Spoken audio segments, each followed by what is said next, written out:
आप लोगों के साथ में भी शायद ऐसा हुआ होगा कि आप लोगों ने गेम ऑफ थ्रोन देखना चालू किया, लेकिन आपको कुछ समझ नहीं आ रहा है कि भाई कहाँ का राजा, कौन सा राजा, कैसी रानी। और फिर आप लोग भी जिसने आपको ये सीरीज रिकमेंड की है उसके बारे में सोच रहे होंगे कि भाई क्या बवासीर रिकमेंड किया है। लेकिन ट्रस्ट मी भाई, ये एक आइकॉनिक मास्टरपीस है। अगर आप लोगों ने देख लिया है या फिर नहीं देखी है अभी तक, देखो भाई मैंने भी इस शो को देखना चालू किया था। पहले 2 एपिसोड 2 बार देखे थे, लेकिन कुछ समझ नहीं आ रहा था भाई क्या चल रहा है। ऊपर से मैंने जब देखी थी तब ये हिंदी में भी अवेलेबल नहीं थी। मतलब कि मैंने 8 सीजन इंग्लिश में देखे थे, वो भी एक एक लाइन समझ के। या फिर दूसरी चीज जो लोग फेस करते हैं कि भाई देखना चालू कैसे करे, या फिर भाई देखने की इच्छा नहीं हो रही है, पुराना जमाना, वो तलवारबाजी ये वो। तो इस वीडियो के बाद मैं अश्योरिटी देता हूँ कि आप गेम ऑफ थ्रोन को बहुत अच्छी तरीके से समझ पाओगे। और जो भी आपके दोस्त है जिनके पास फिल्म नॉलेज भाई बहुत ज्यादा भरा रहता है, जब भी गेम ऑफ थ्रोन की बात निकलती है तब आप भी उनके लेवल पे जाके बात कर पाओगे। और डरो मत, मैं कोई भी स्पॉइलर नहीं देने वाला हूँ, और जितनी भी चीजें डिस्कस करने वाला हूँ उससे आपका गेम ऑफ थ्रोन में इंटरेस्ट और मजा बढ़ेगा ही। और मैं वीडियो को बिल्कुल भी बोरिंग नहीं रखने वाला हूँ, direct straight to the point आएंगे। देखो भाई, आप लोगों ने गेम ऑफ थ्रोन देख ली है या फिर नहीं देखी है, पहले 2-3 एपिसोड देखे, कुछ समझ नहीं आया है, लेकिन एक चीज कॉमन है कि पहले सीजन में बारंबार बोला जाता है विंटर इज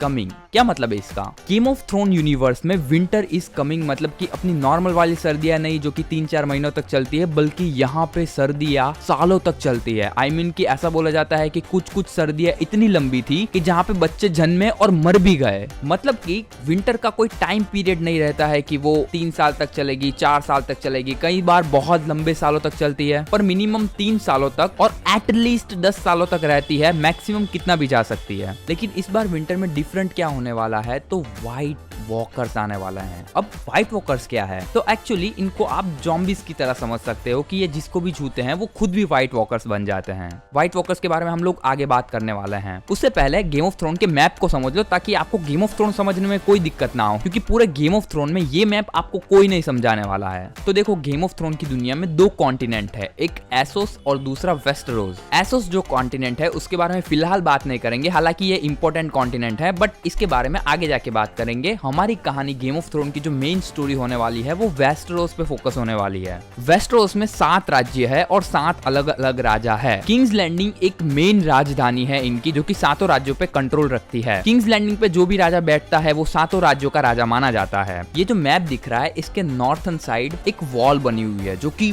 बहुत ज्यादा ऊंची है। ये वॉल इसलिए बनाई गई थी ताकि व्हाइट वॉकर्स और जंगली लोग उस वॉल से इस 7 राज्यों के अंदर ना आ पाए। द वॉल की मेंटेनेंस और सुरक्षा के लिए कुछ लोग वहां पे रहते हैं जिनको बोला जाता है द ब्लैक, और वहां पे नीचे एक किला है जहां से सारी वॉल की मेंटेनेंस मैनेजमेंट का काम होता है, उसको कैसल ब्लैक बोला जाता है। कैसल ब्लैक के जो भी सोल्जर्स है उनको एक ओथ दिलाई जाती है। यहाँ पे काम करने वाला बंदा ना ही कभी अपनी फैमिली बना सकता है, ना ही शादी कर सकता है, और एक बार यहाँ पे आ गया फिर अपनी फैमिली से भी फिर से नहीं मिल सकता है। अब देखो भाई, जितने भी नाम मैं लेने वाला हूँ आपको एक बार में याद रहने वाले नहीं है। ट्राई करना कि उसको थोड़ा सा याद रख पाओ ताकि आपको स्टोरी जल्दी समझ आ जाए। अब देखो, गेम ऑफ थ्रोन की स्टोरी कुछ ऐसे स्टार्ट होती है कि एक राजा था जो कि ये 7 राज्य की जो राजधानी है वहां पे राज किया करता था, द मैड किंग। इस राजा के टोटल 2 लड़के और 1 लड़की थी, रेगा टारगेरियन, डिनेरियस टारगेरियन और विसेरियस टारगेरियन। अब एक्चुअली ये राजा बहुत ज्यादा अच्छा नहीं था, आई मीन कि तबाही मचाता था, लोगों को जिंदा जला देता था, स्टार्क्स के साथ, लैनिस्टर के साथ, सबके साथ ही दुश्मनी करता फिरता था। इसकी वजह से हुआ ये कि बराथियन फैमिली और स्टार्क फैमिली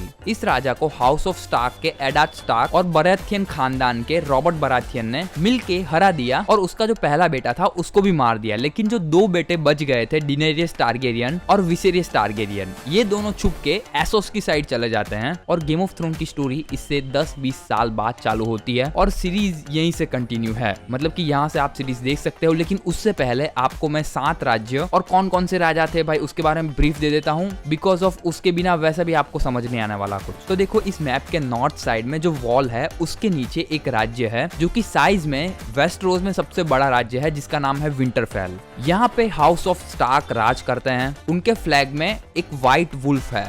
यहीं के एडार्ड स्टार्क ने और साउथ में बराथियन ने मिलके मैड किंग को भगाया था। इसके बाद आते हैं हाउस ऑफ लैनिस्टर, जिनके पास भाई बहुत ज्यादा सोना है, जो कि कास्टली रॉक पे राज करते हैं। इनका फ्लैग गोल्डन लायन और रेड कलर से मिलके बना हुआ है। जिसके बाद आता है हाउस ऑफ बराथियन, जिसका वंशज रॉबर्ट बराथियन किंग्स लैंडिंग पे अभी राज करता है। मतलब सीरीज जैसे ही स्टार्ट होगी वैसे आपको दिखाया जाएगा कि रॉबर्ट बराथियन 7 राज्यों का मेन राजा है, लेकिन उसका भी एक हाउस है। इनके फ्लैग में एक हिरन होता है और ये प्राइमरीली स्टॉर्मलैंड से आते हैं और वहां पे राज करते हैं। जिसके बाद हाउस ऑफ टली, जो कि रिवरलैंड पे राज करते हैं। इसके बाद house of Greyjoy, house of Arryn, house of Martell, ऐसे अलग अलग घराने हैं। और इन मेन हाउसेस के अंडर भी बहुत सारे अलग अलग हाउस है। और आई नो कि भाई आप में से बहुत सारे लोग हिस्ट्री के लेक्चर में इंटरेस्टेड नहीं होंगे और ये बहुत ज्यादा लेंदी हो गई होगी आप लोगों के लिए चीजें। आपको सारे हाउसेस के नाम याद रखने की जरूरत नहीं है, अगर नहीं है तो आपको। लेकिन आपको अगर कुछ समझ नहीं आ रहा हो तो वीडियो को आप फिर से देख सकते हो। मैं एडिटिंग लाइट रखूंगा जिससे आपको समझ आ जाए चीजें। लेकिन फिर भी अगर आपको अभी तक कुछ समझ नहीं आया है तो फिर भी मैं आपको थोड़ी बहुत चीजें समझा देता हूँ, जिससे कि आप लोग ये एटलीस्ट सीरीज स्टार्ट कर पाओ। तो देखो, हाउस ऑफ बराथियन में टोटल 3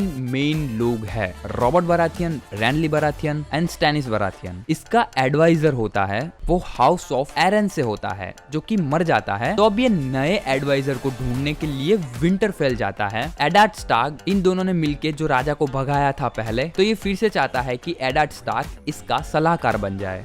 अब विंटरफेल जा रहे हैं, तो विंटरफेल की स्टार्क फैमिली में कौन कौन लोग हैं इसके बारे में बात कर लेते हैं। तो सबसे पहले एडार्ड स्टार्क, जो कि यहाँ का लॉर्ड है। जिसके बाद थियोन ग्रेजॉय। एक्चुअली एडार्ड स्टार्क ने बहुत सालों पहले लड़ाई की थी जिसके अंदर ग्रेजॉयस हार गए थे और ग्रेजॉयस ने अपना एक बेटा एडार्ड स्टार्क को ऐसे गिफ्ट में दे दिया था। दूसरा है जॉन स्नो, जो कि एडार्ड स्टार्क की नाजायज औलाद है। आई मीन एक्चुअली नाजायज नहीं है ये, वो तो आपको आगे पता चल जाएगा। फिर तीसरा रॉब स्टार्क, जो कि एडार्ड स्टार्क का सबसे बड़ा सगा बेटा है। जिसके बाद सांसा स्टार्क, फिर आर्या स्टार्क, फिर ब्रान, और हाउस ऑफ स्टार्क में सबसे छोटा रिकॉन स्टार्क। ये इतने लोग हाउस ऑफ स्टार्क में हैं। अब बराथियन, जो कि इनके यहाँ आने वाले हैं और पहले हाफ में हमको पता चल जाएगा कि ये लोग यहाँ पे आ रहे हैं, उसके फैमिली के बारे में बात कर लेते हैं। तो सबसे पहले रॉबर्ट बराथियन, उसकी बीवी है सर्सी लैनिस्टर। यस, वो लैनिस्टर हाउस से है। जिसके बाद में उसका भाई, उसकी बीवी का भाई जेमी लैनिस्टर, और उसका दूसरा भाई टीरियन लैनिस्टर, जो कि एक बौना है। रॉबर्ट और सर्सी का एक बेटा है जिसका नाम है जॉफ्री बराथियन। वैसे एक्चुअली पहले सीजन तक किसी को पता नहीं होता है ये जो जॉफ्री है ये एक्चुअली